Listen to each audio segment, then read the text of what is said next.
the last 2 weeks, we've been talking about marketing and advertising and, what all that looks like. And one of the things I think that you have to really come to grips with is that a lot of what you're going to be doing in real estate is going to be just this repetitive staying in contact, in touch with people.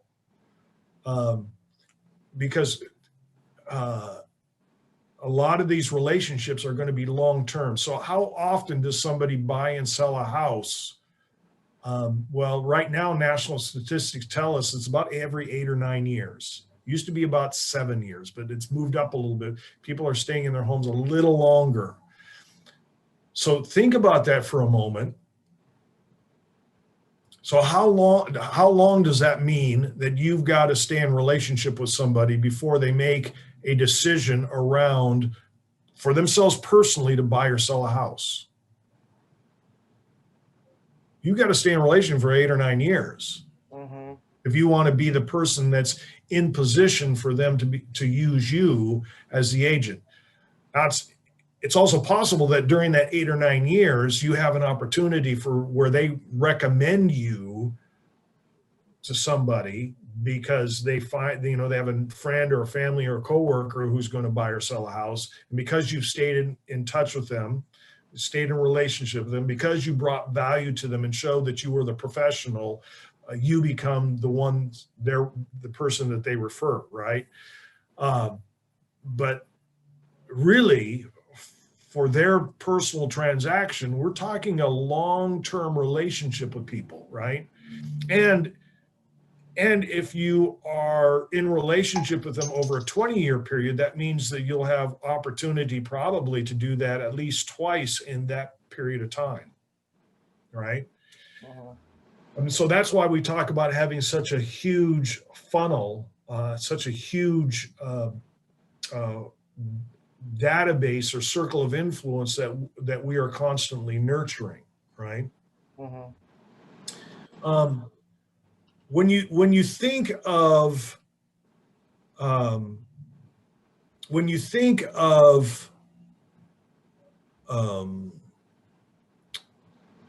real estate marketing and advertising, what most often comes to your mind? What are some of the things that you see most often in our market here in the Tri-Cities?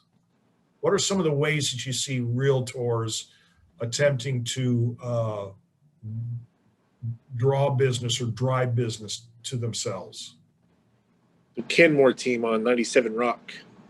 Okay. Or just on the radio. Example. Yeah, that's a great example. Kenmore team on 97 Rock. I think they do multiple stations. I think 95.7 is also one of their. Sure. Yeah, so they do multiple radio stations. Yeah, I heard them on 870 AM today too. Okay, right. What else? What else do you see out there? Laura Harris Hodges signs. Where do you see her signs? Horn Rapids neighborhood over in Richland. Okay, the big board signs you're talking about. Yeah. Okay. Yeah, I see. So Vicky Montaguto has a few of those around Century 21 too. Yeah, I've seen those.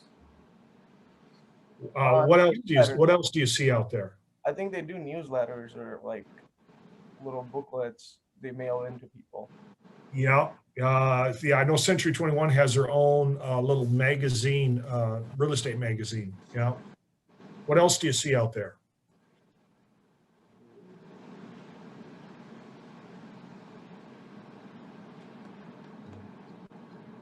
I see Ozzy a lot in the marketplace. Like where? On the Facebook marketplace, I see Ozzy over that thing.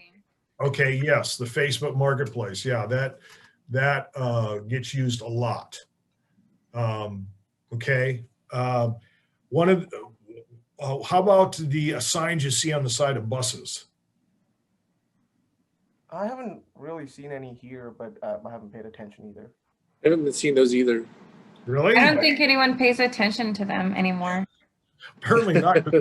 I saw one today for Century 21. Mandy Ozuna has the, sign on the side of the bus. Um, what about grocery cards?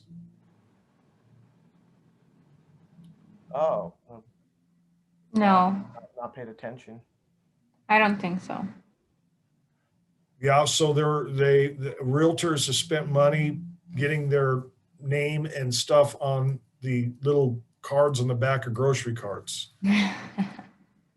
What about if you go golfing? If you don't go golfing, you wouldn't see these. But what about golf score cards?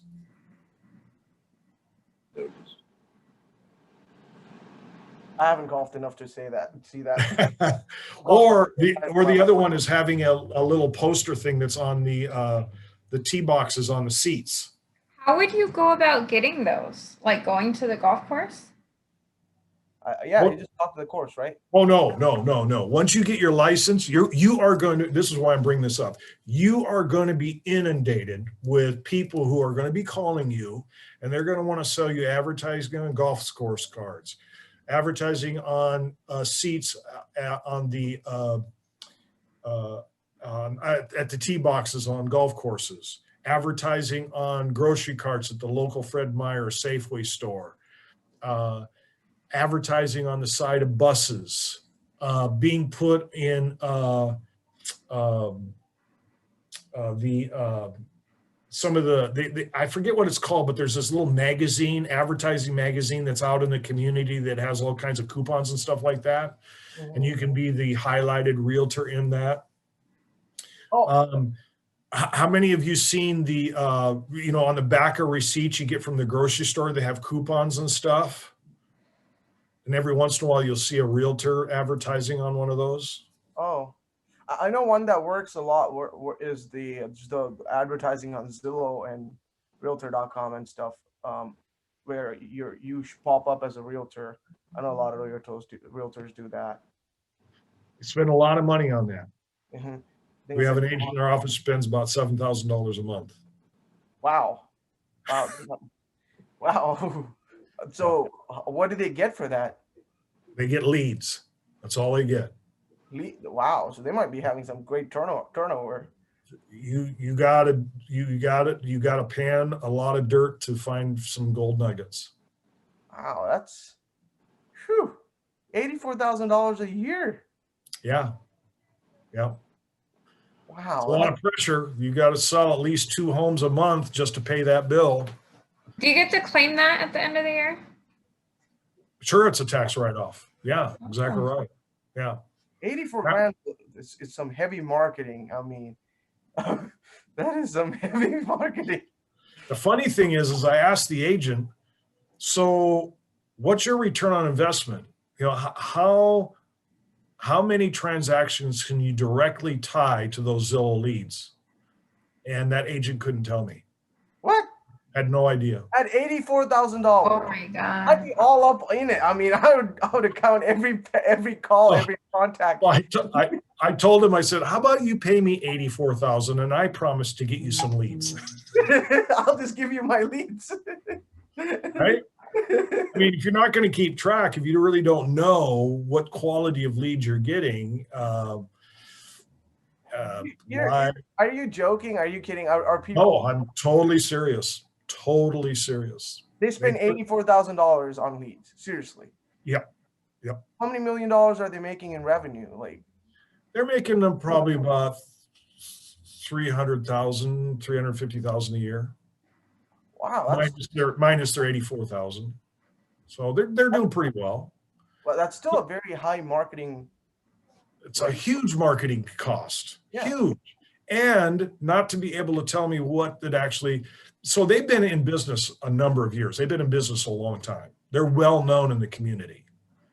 So my point to this individual was, how much is your business driven by past business, people already in your database who already know you, who are already been in relationship with you? You provided a high level of service to them. You stayed in contact with them. How many of those actually result in sales versus what you spent on Zillow? They couldn't tell me. Wow. So the reason why I'm bringing this up, and we've been talking about marketing, you are going to be inundated with all kinds of opportunities. And I'm not telling you not to do any of them. I mean, it's a business decision you have to make. And I've spent money on them. I've paid for the Google clicks, the SEO driver and all of that. I've done all of that. I can't say that it's really generated a lot of sales for me. I think sometimes you have to weigh, is it just an opportunity to become top of mind or aware out in the community, right? So have some kind of name recognition or brand recognition. But the thing you have to be aware of is that, you can spend thousands of dollars having your face, plastered on the side of a bus. But if you're not really tracking the return on investment, then where's your money really going to? You can spend several $1,000s a month on Zillow leads, but if you can't really define what that's generating as far as leads and what those leads are as far as generating sales, are you really being a good business owner?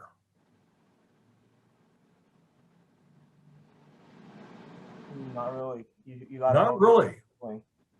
Do you think that McDonald's knows their margin of and their how much money they make on each Happy Meal they sell? Mm-hmm. Sure they do. They do. Right? Yeah. No successful business owner is going to be in business very long if they do not have an understanding of their cost of sales. We talk a lot about this in real estate. What is your cost of sales? How much does it cost you to attract a ready, willing, and able buyer or seller? Right? And your cost of sales can be really, really high if you end up starting to buy into all these tools that are going to be sold to you out there. And there'll be a lot of opportunities to buy the next shiny object that's going to promise you, leads. And I get tons of emails and calls every day from somebody who wants to sell me the next best lead generating tool in the marketplace, right? What is the source of your lowest cost lead and the lead with the highest return on investment? Your circle. What's that? Your circle. Your circle. That's exactly right, Haley. Your circle. Your circle of influence is gold. The people you are already in relationship with is gold. That's where the true treasure is.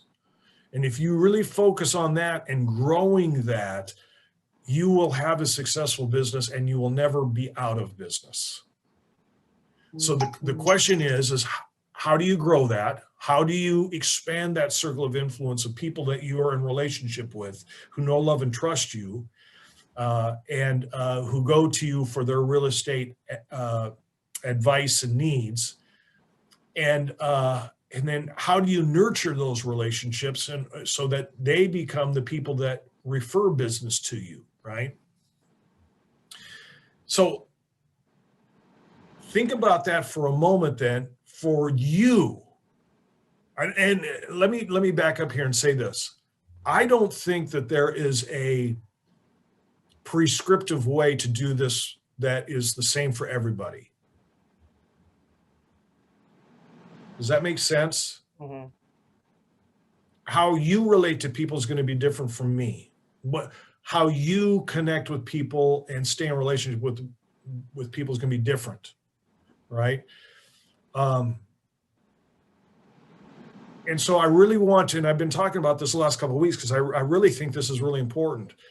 What is your business model going to look like? How are you going to do that? So this last Friday, Katie Copeland and I, Katie, who helps me out in the office here, does great help. Her and I we drove around the community delivering pumpkins. We had these cards. Oh, we had these cards, thankful for family, friends, and clients. And on the back, I signed it, and we wrote kind of a little funny thing, "Oh my gourd," instead of "Oh my Lord." "Oh my gourd, what a year this has been. I'm so thankful for you in my life." And I signed it. And we had that with my business card tied to the stem of the pumpkin, and we drove around the community just delivering pumpkins. I can't tell you how many text messages I got, messenger messages I got, emails I got, phone calls I got, some phone calls while we were still in the middle of driving around dropping up pumpkins. Just everybody really appreciative of being thought of, being remembered, thought it was fun.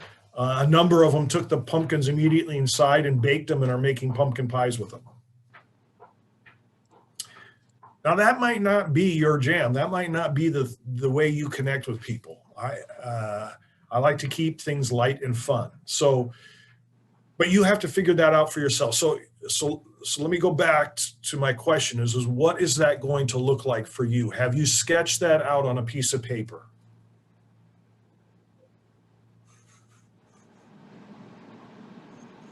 So I think the most important thing you can do is take a blank piece of paper and sketch that out. What's your business model what's your business model going to look like? How are you going to build relationships, and how are you going to nurture those relationships? What is that going to look like? That is, I think, the most important business decision you can make as you're getting started. And then you're going to be shaping that and molding that and massaging that every year as you set your goals. So every year at this time, you should be resetting your goals, because the fact of the matter is for our calendar for real estate ends November 15th. Because any contract you write after November 15th will probably close after the beginning of the new year. 45-day close, right? Mm-hmm. So you've got, what's today? The 3rd? Mm-hmm. So you've got 12 more days to create business for this 2020 calendar year. After that, everything was going to be it for the 2021 calendar year. So I really want to strongly encourage you, Haley, and Joe and Daryl, think about that for a moment. What is that going to look like for you? What are some things that you include in a business plan?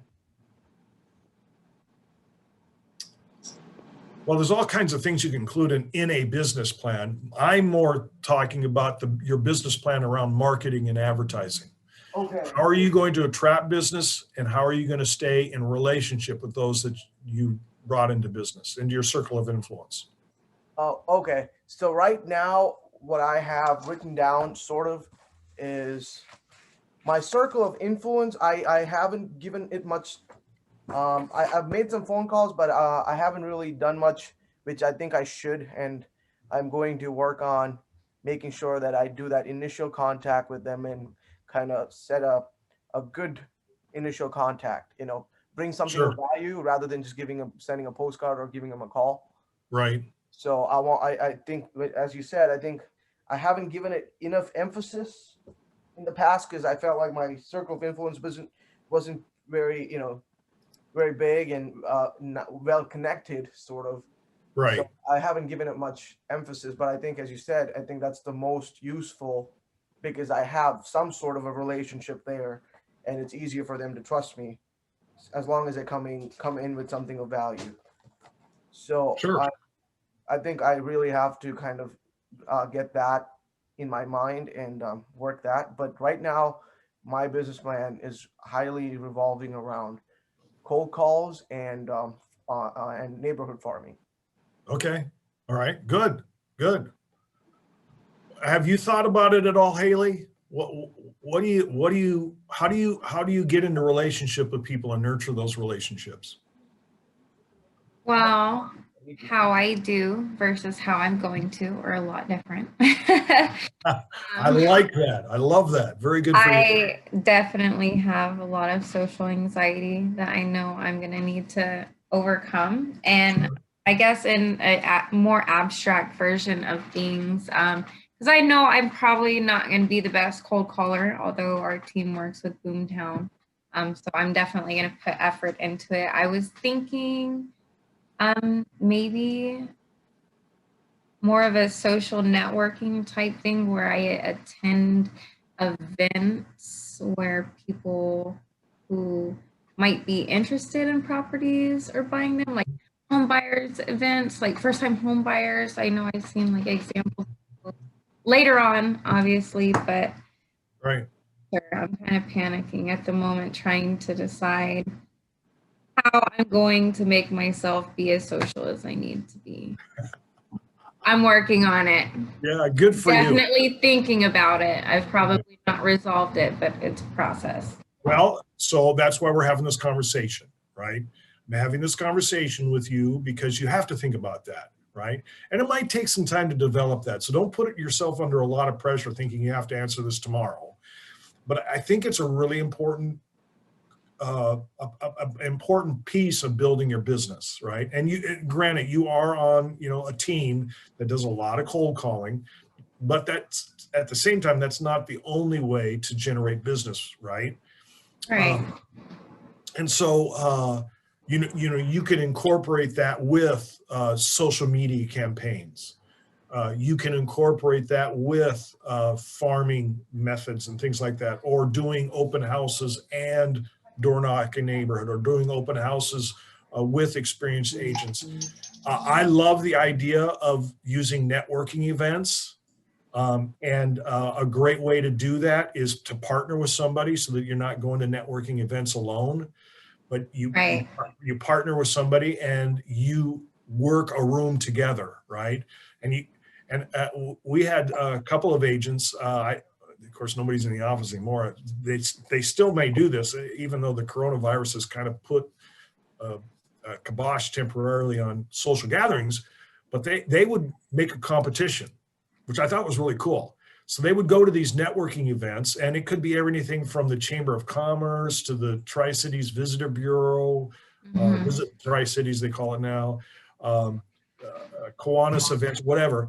And so they would have a competition. And so the competition was that by the time that they were done, and they would set themselves like an hour and a half. That's all they were going to be at this event, or a half hour. And so the competition was they were going to get at least the names and numbers of 6 people. And whoever got the names and numbers of 6 people, or got the names and numbers of the most people, would buy the other person a drink before they headed home. I don't necessarily recommend that. I think that's a great idea. I actually have a friend who's working on getting his license, and I've mentioned that we should go network together, so I'll be less awkward. Yeah, it's a great. I thought that's brilliant. So you're in a relationship with somebody. They're holding you accountable. You've set a goal. You're holding yourself as accountable, and then you're going and celebrating your wins. Before the evening's out. I thought it was brilliant. And there are 2 agents who just do a phenomenal job. And just through those events, they've built up their circle of influence. They've grown their circle of relationships with, to the point to where they probably during this Corona thing have not had to depend upon that a lot, because their circle is large enough to where they just continue to nurture the relationships they already have in their pipeline. That sounds great. So there's a lot of great ways of being able to do that. Let me show you another one here. Let me share my screen real quick. I don't want to keep you too much longer. We're almost to our end of time, but this another way of doing that is in Command. there's this whole designs side of Command. You see that? And so you got template options, and you can design postcards, you can design social media campaigns, you can design door hangers. I mean, there's just tons of ideas in here, right? But here is one way that agents have nurtured those relationships and stay in contact with people. One is using an invitation card. So whenever they do an open house or whenever they have a new listing that's coming online that they're going to do an open house, they have a special invitation to all the people in their circle of influence. And during a particular time, everybody in their circle of influence is that they are invited to that home to see that home during a particular time. And it's only open to those that have been invited in the circle of influence and any of their friends and family. It gives them an opportunity to get in front of those people in a new home and, again, shake hands, warm up the friendship, and bring value to them as far as letting them know that they are the professional realtor. And I think that's just a great way, again, of even if they don't come, the fact that they'll see the card, that they have a personal invitation to your open house, for past clients and friends, just gives you kind of that sense of special relationship that you have with them, right? There's also, I think I've shared with you before, going through and door knocking a neighborhood and inviting the people in that neighborhood for a special open house time period, right? Giving an opportunity to get in front of those people. Here's another one, and you see some of this in the social media campaigns where they will highlight a particular neighborhood. And so here's a one called Gem Heights, and you average listing price, average sold price, active listings, total pending, price per square foot. And I see this on social media campaigns, but it's also would be a great way to stay in contact if you did this like quarterly or bi-monthly or monthly if you wanted to. And again, provided this for your circle of influence. So you could do this for everybody that you knew who lived in North Richland, or everybody who lived in Richland, or everybody who lived in Kennewick, or lived in West Kennewick, depending on where your circle of influence is, right? And just letting them know, again, providing value, letting them know that you're in business and that you have knowledge about the market. Or here's another one. The 3 listings. And if you get the permission of people who have listings, let's say you don't have any listings, we'll get the permission of agents in our office. We have 140 agents in our office, and I think right now our office has like 70 some listings. Get permission from them, and you can use their listings on your own social media campaign or on your own postcard, mailing it to your circle of influence. Very, very simple to do.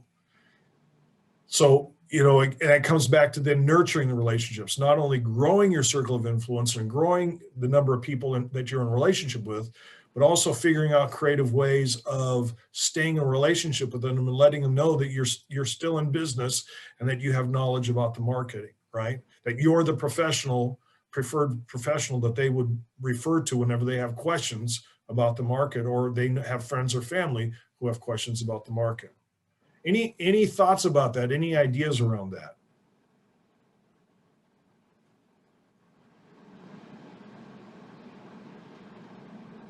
Your KW Command, if you haven't been in there yet and looked at any of those campaigns, I want to challenge you to go in there and spend an hour over this next week between now and next Tuesday. Spend an hour in there looking at all the opportunities you have. And so here's you can do paid ads if you want to boost ads on Facebook and social media. You can do emails, you can do direct mails, you can do social posts or quick posts. So my challenge to you is take a blank piece of paper, and over this next week, sketch out what that's going to look like. What is your business plan? How are you going to get into relationship with people, build your circle of influence, and what are the ways that you are going to nurture those relationships? You're going to want to have several ways to do that. And in Command, when you put people in your pipeline and you put them in the nurture campaigns that we have, you can set those up for yourself, so it'll remind you when phone calls are to be made, when postcards are to be sent out, when a text message needs to be sent, whatever that looks like, whenever you need to do a drop by, it could be birthdays, it could be anniversaries, it could be the birthdays of kids, it could be the birthday of their pets, it could be when they bought or sold a home. Anything that you can do to celebrate people, I think, is a win. You just have to figure out what that's going to look like for you. Does that make sense? Yes. And you have to figure out what that's going to feel like for you. Because it's not that you don't have to step out of your comfort zone and do things that maybe don't feel natural, but it has to really come from a place from your own heart and your own energy. And people pick up on that. If you're doing, like when we were dropping off pumpkins and having conversation with people after they saw their pumpkin on their front porch, when you're having fun and you're enjoying it and it truly comes from a place of joy from you, people pick up on that and they connect with that. And I think that makes longer lasting impressions upon people when it comes from that kind of a place. Does that make sense? Mm-hmm. I know that sounds kind of, what's the word? I don't know, hokey, but I really do believe in that people pick up on that kind of energy from you. If you're excited about it, they're going to be excited about it. If you're coming from a place of joy, they're going to sense that too, right? If you really enjoy what you're doing, they can tell that. If you really enjoy talking about real estate and bringing value and having knowledge about the market, they'll sense that, right? And so even when you maybe don't know the answers or make a mistake or make a misstatement, they're more apt to overlook that because they know that you're really coming from a genuine place versus just trying to sell them another product. Remember, it's relationships first, sales second. To me, that's everything. Okay. Mm-hmm. All right. Before you go, I want you to go into the training spreadsheet and post your numbers there. So go into the Google Drive and set your goals for this next week. How many contacts you're going to make, right? And how many connections, how many appointments, and hopefully those appointments will set in contracts written or listing agreements. Okay. And set yourself your goals. And again, I apologize for getting on here late today. It just telling you, Zoom does not like me. You said that to enter it into, what is it called on Drive? Training? Google Drives, yeah. So let me here. Let me see here. Let me. Yeah, I don't remember how to get there without my laptop. So you're going to go to Google where your email is. Mm-hmm. All I'm right? in the Google Drive already. Okay, so go into Google Drive and you go with the shared with me folder, right? And Okay. you should see PC team members training and tracking.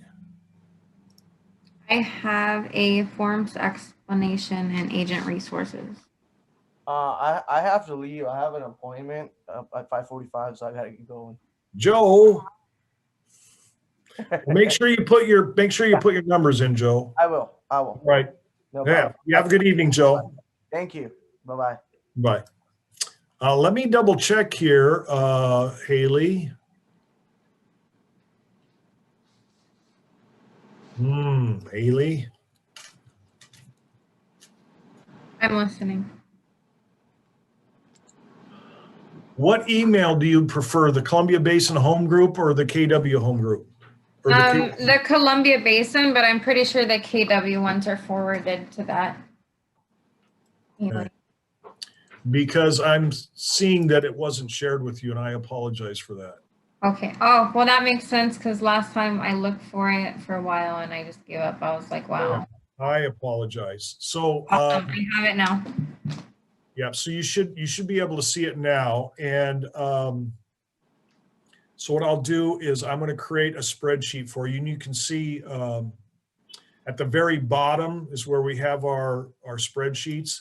It starts with the connection plan, and then the weekly module, and then the training module, and then the pipeline report.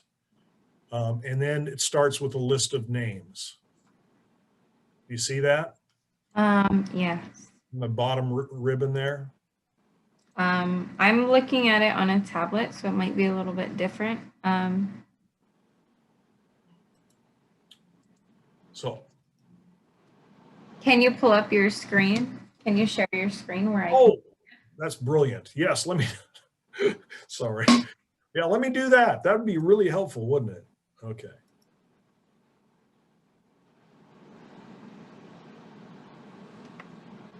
can? Okay, so here's the, let me, all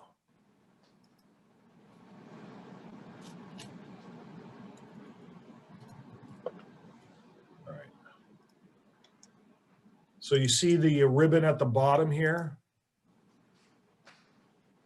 Yes. And so I just added a tab for you at the bottom. Okay. And so we have the date for this next week. So so if I put in, what's the date today? The 3rd, 10/3 It's 11/3. through 10/11. It's 11/3. It's Okay. November. Unbelievable. What happened to October? Ron, catch up. Good grief. And so every week we're going to set a goal for how many contacts we want to make. Now, the hard goal is kind of like 10, but it depends on people's schedules. Like Daryl, he's got a full-time job, so his goal might not be 5 or 10, but how many contacts would you like to try to make this next week around real estate? So conversations had in general. 10? Okay. Sounds good to me. Okay, so we'll put 10 in there, and then next week when we come back here, you will change that number to how many ever you actually did. You might do more, you might do less, but the goal is to track our business activity so that every week, as we go from week to week to week, we can see how many. So it's just like any other business, you know. Got If it. we're making widgets, we want to know how many widgets are we going to make this week, Okay. right? If we're selling hamburgers, we want to know how many hamburgers do we need to sell this week, because we need to know how many hamburgers we need to track that. So over time we can figure out, what our cost of sales is and what income we're generating, right? Yes. Now that I have it, I will get that filled out for sure. Okay, perfect, right? And again, I apologize. I didn't realize you weren't added on there. Okay. So that's a big part of our, it's just like Ignite. Remember where we do the 10, 10, 10, 10? This is very similar to that. Same kind of scenario, just tracking our business activity. So making contacts and connections, setting appointments to take listings, and so you have the listings taken and the contracts written. So contracts written is contracts you'd write for a buyer. Okay. So listings are sellers, contracts are buyers. So think of Okay. that. And then as you begin to see those, then you'll also have closings. Of course, typically closings are 30 to 45 days out, right? So if you were to write a listing or write a contract today, it would be 30 to 45 days out before you saw that close. So slowly you see that pipeline begin to fill up as you continue to do your business activity. Right. Okay. All right. Well, I hope you can finish the CMA and the listing and contract, and you and I can go over that together. Yes, I will email it to you. Okay, perfect. All righty. Okay, well, I'm over my time, so I will let you guys go. Thank you for being here with me this evening, and appreciate you guys. I hope you found this thought-provoking and beneficial. But again, over this next week, I begin to draw out what is your business going to look like? How is that going to feel? What's that going to look like to you, right? And then we're just going to continue down that vein as we move ahead here in the next couple of weeks. And then actually probably next week we'll be ending this marketing and advertising, and then we're going to be going in a little bit different direction. So, okay. Thank you. You're welcome. You guys have a See you great tomorrow. We'll see you tomorrow, Daryl.